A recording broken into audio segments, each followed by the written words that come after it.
The first 5 books of the Old Testament are commonly called Moses. We call them Moses because Moses was the giver of the law. We have Genesis, Exodus, Leviticus, Numbers, and Deuteronomy. And after that, we have the prophets. And the prophets are divided into 2 sections, the former prophets and the latter prophets. The former prophets are Joshua, Judges, Samuel, and Kings, according to the Hebrew canon, the original canon. And Samuel's divided into 2 books, or 2 volumes, and Kings is also divided into 2 volumes. But we have the books of Moses, which are the law, and then we have Joshua, another Moses, who led the people into Canaan, bringing in the prophetic books. After Joshua's, the Judges, the period where God assigned 12 judges to rule over his people, Israel. And the 13th judge was also a prophet, and his name's Samuel. So he is the name of the second half of the former prophets, that section. And although he is a prophet, 1st and 2nd Samuel talks mostly about kings. In chapter 8 of 1 Samuel, we have a turning point in the biblical story where the people of God request a king. The Philistines have been bothering them and making war with them, and this seems to be the impetus for them saying to Samuel, "We want you to set a king over us." And Samuel chastises the people, but God tells Samuel, "They're not rejecting you, my prophet, they're rejecting me from being king over them." And God decides to let them have a king, to see what the outcome would be to be ruled by a king. And the first king that is anointed, his name is Saul. Now in Hebrew, the word is Shaul, and we never just want to think names are names because people had names and they liked the names. His name means literally asked for in Hebrew. So it's what the people wanted and it's what they got, and Saul has a very short-lived kingship. He falters quickly by not doing the will of God. He doesn't have a dynasty and he dies without any progeny. And even before he dies, his successor is anointed. And this one we know very well, David. David's name also is rich with meaning. It's 3 Hebrew consonants, Dalet, Waw, Dalet, Dod in Hebrew, and it means the beloved. So this is not the one that people asked for. This is one that God loved and chose to be their king. So it's a striking difference. Nevertheless, David did not succeed in being the real messenger of God. He did not succeed in being a king in the way that was well-pleasing to God, because no earthly king could do that. David, interestingly, starts out as a shepherd, and the first time we meet him, he's not with his brothers and their father Jesse. We meet all the other brothers, and they look like great candidates to be the king, and then we find out there's this 7th brother who's out in the field tending the sheep, and it's David. Yet this is the one that God chose and God wanted, and Samuel anoints him to be the king to take over after Saul. David starts out a shepherd, but then over time he becomes like all the other kings. He takes multiple wives. He makes war on the nations. He thinks he's the owner of everything on the earth, and in the original Hebrew, that word melech means that. It means owner. It's used for the king, but it's the one who has control over everything. In that sense, when we hear the story about David taking Bathsheba, the wife of Uriah, his top general, and having Uriah killed, as the king, David was well within his rights to do that, because the king had control of everything. He could do whatever he wanted and have whatever he wanted. It was only through the voice of the prophet Nathan that God told David, "You were wrong to do that. You committed murder and you committed adultery." So the story of David turns into just another king, making war on the nations, and then under his son Solomon, building a temple, having many riches, multiple wives. Solomon even marries a daughter of Pharaoh, which is really interesting literarily. They got out from under the boot of Pharaoh to be brought into Canaan, And once they're established there, they ask for another pharaoh, basically, and they got it. With all the possessions, all the riches, everything going to the king. And by marrying the daughter of Pharaoh, their daughters' hearts were not after the Lord God, so they really apostatized under Solomon. And then at the end of 2 Kings, we hear that the northern kingdom of Israel, because there was one kingdom under David, he was king in Judah and in Israel, and it was united, but under Solomon it divided, and they made war with each other. But that northern kingdom gets conquered by the Assyrians. Samaria gets taken over, and then 200 years later, the southern kingdom of Judah gets attacked by the king of Babylon, and the king and everyone is deported into Babylon into captivity. So the story ends badly. The first part of the former prophets with 2 Kings. David started out as a shepherd, and if we want to remember the really well-known story of David and Goliath, how did David conquer that giant? He was a Gath, and he's described as like insanely tall and muscular and full of armor, and nobody could come near him. And here's this young boy who's a shepherd who doesn't even know how to fight. And in that story, he's armed with 5 smooth stones. So we want to go back to the 5 books of Moses, the law. It was obedience to the law that conquered Goliath. No skill of David's. And God did it for him. And God always promises, if you keep my commandments, if you are faithful to my law, if you love me by doing the things that I'm asking you to do and always abiding by them, I will conquer all your enemies. And that's what happens. So at the end of 2 Samuel, toward the end of David's life, it's strange, in chapter 21 of 2 Samuel, we hear about the Philistines again. Like they're at the beginning of the story, and they're the impetus for get us a king. We need to fight off our enemies. And then toward the end of David's life, the Philistines are a problem again. And there's 4 battles with them that are described.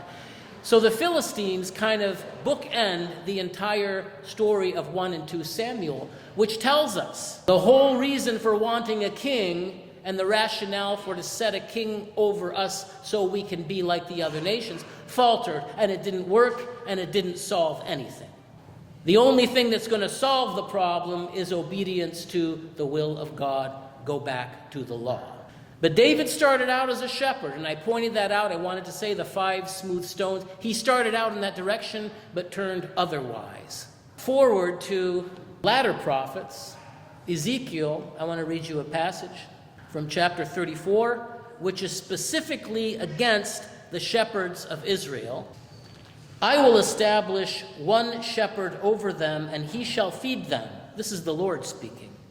My servant David, he shall feed them and be their shepherd, and I, the Lord, will be their God, and my servant David, a prince among them. I, the Lord, have spoken. So the Lord is still operating under this David, this my beloved that will come at some point. The first David didn't cut it. He became a king. He was like Pharaoh. He oppressed the people. His progeny and his dynasty ended up in captivity. So they had to be called back. And the Lord is adamant, and he's saying, I'm going to rule my people. I'm going to be their king, and I will set up one shepherd over them, my beloved David. So that David, we have to wait until the New Testament, and we hear in the gospel that Jesus, in chapter 10 of John, which is right before what we heard today in the raising up of Lazarus, calls himself the Good Shepherd. And he says, I know my own, and my own know me. I go before them, they hear the sound of my voice, and they follow me. And then he says at one point, I have other sheep who are not of this fold. I must call them also. There will be one flock and one shepherd. So under this new David, who's Jesus, all of God's flock will be called, and they will follow him.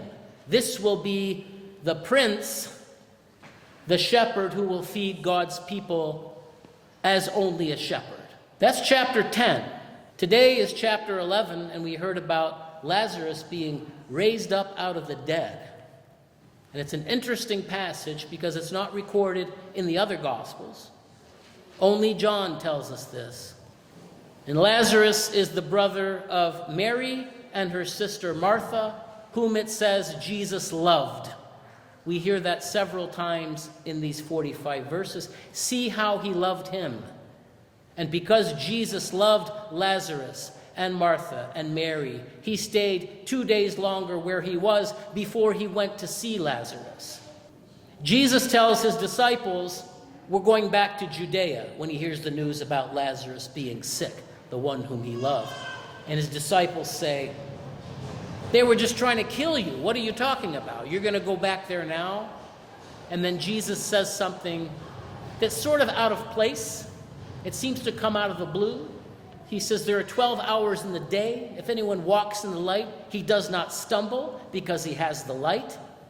If anyone does not walk in the light, he stumbles.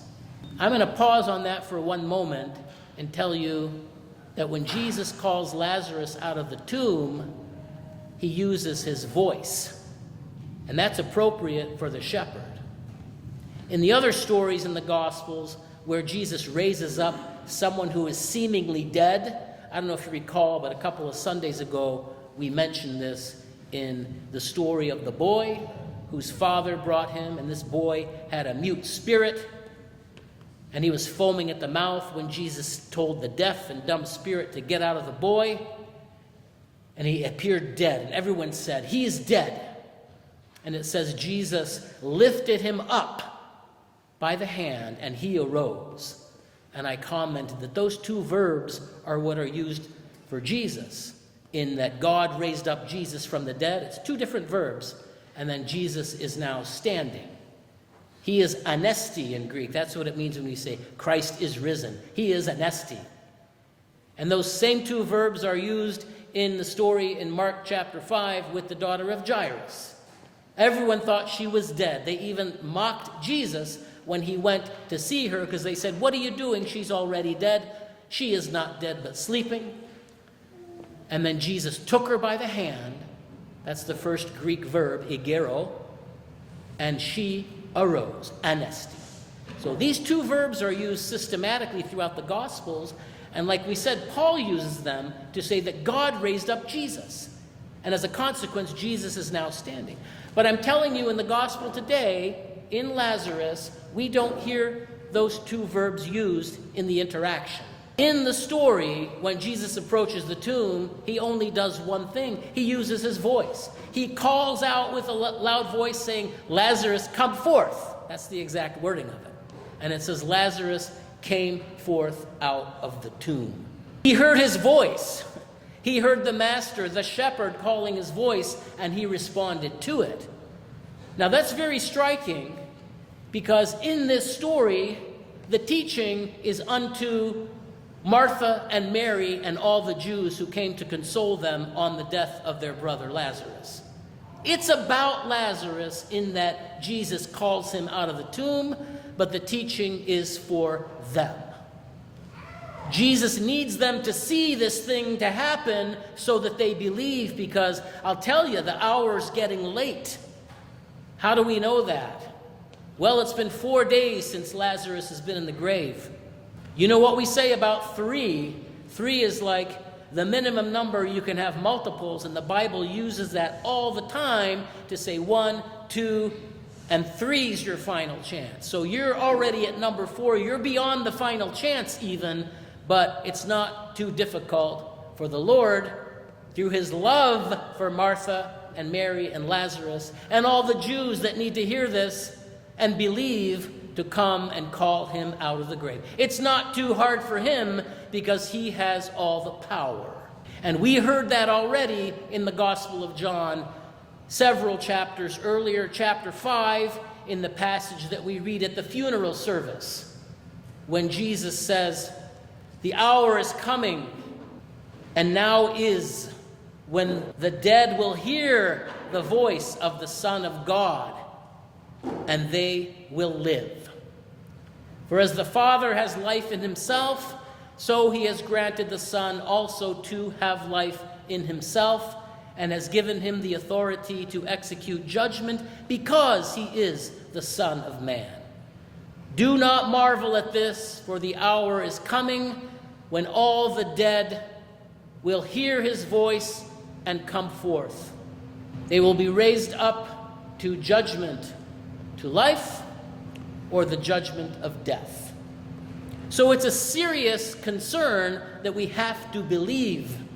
And the Jews in this story have to believe. That's reiterated time and time again. What Jesus says in chapter 5, and he's speaking specifically to the Jews, saying, everything the Father does, he shows me and has given me everything, so I have the power now to call someone back into life. And he's talking about the end. He's talking about when he comes again at the end. But before we get to the end, in other words, the second coming, within the narrative, before his passion, he does this one thing. And we heard about it today. He calls forth a dead man 4 days gone for the purpose of giving life, not only to him, but to the ones who would witness that, and because of that, might believe. He says that repeatedly. I'm glad I was not there for your sake when I heard about the news. I'm glad I was not with him, so that you might believe. And when God speaks to him, Jesus says, I know you hear me all the time. I'm saying this for their sake, that they might believe. And at the very end of the gospel, it says that many of the Jews who came, when they saw Lazarus called forth from the tomb, believed in Jesus. Not all of them believed, though, but many of them did believe. Now, what we said a few moments ago about light, and that passage comes out of nowhere. What is Jesus talking about? The 12 hours, the daylight, the darkness, and stumbling. This is what St. Paul says in Romans in chapter 9. I'm going to read you that passage about Israel. What shall I say then? The Gentiles who did not pursue righteousness have attained to righteousness, even the righteousness of faith. But Israel, pursuing the law of righteousness, has not attained the law of righteousness? Yeah, that's it. Why?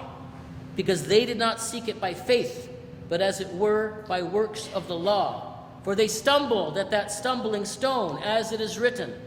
Now this comes from Isaiah. Behold, I lay in Zion a stumbling stone and a rock of offense, and whoever believes on him will not be put to shame. They, Israel, stumbled on a stumbling stone because they didn't have the light and they were walking in the darkness. What does Jesus say in this narrative? It tells us for some reason that Lazarus' tomb was a cave and there was a stone rolled against it. And when they showed Jesus, he says, take away the stone. See? That stumbling block needs to be removed so that people could see the power of life that God has given to his Son to call forth the dead simply by hearing his voice. He knows their name and they know the sound of his voice, and when they hear it, they respond obediently. Immediately Lazarus came forth, wrapped in his grave clothes, and Jesus said, unbind him and let him go. We have to understand that Jesus did not just raise up Lazarus because he felt bad for him, so that Martha and Mary can have their brother back for a few more years. No, that's not it at all. He's going to die again. He was raised up in this story as a teaching today so that those who were there might believe truly what Jesus taught in John chapter 5. Like he taught it, and it's like, okay, you want to see it for real? I'm going to show you how it works. And today we see how it works.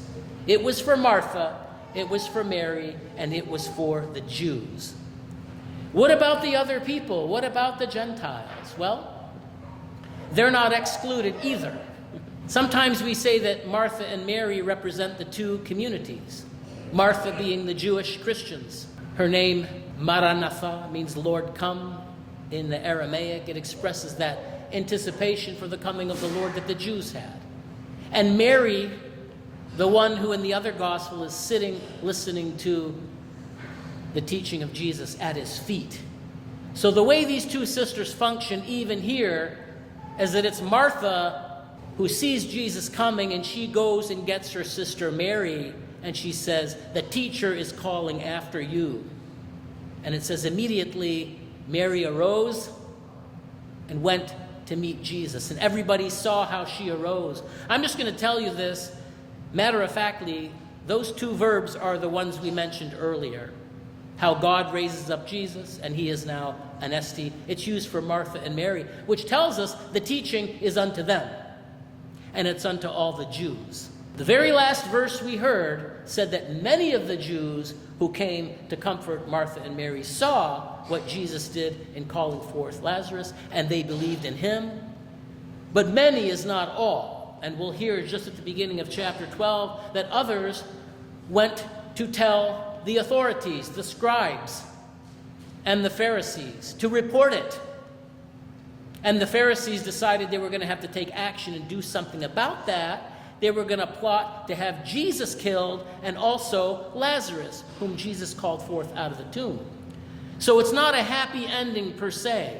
It's another opportunity to believe, and we have to take it as such.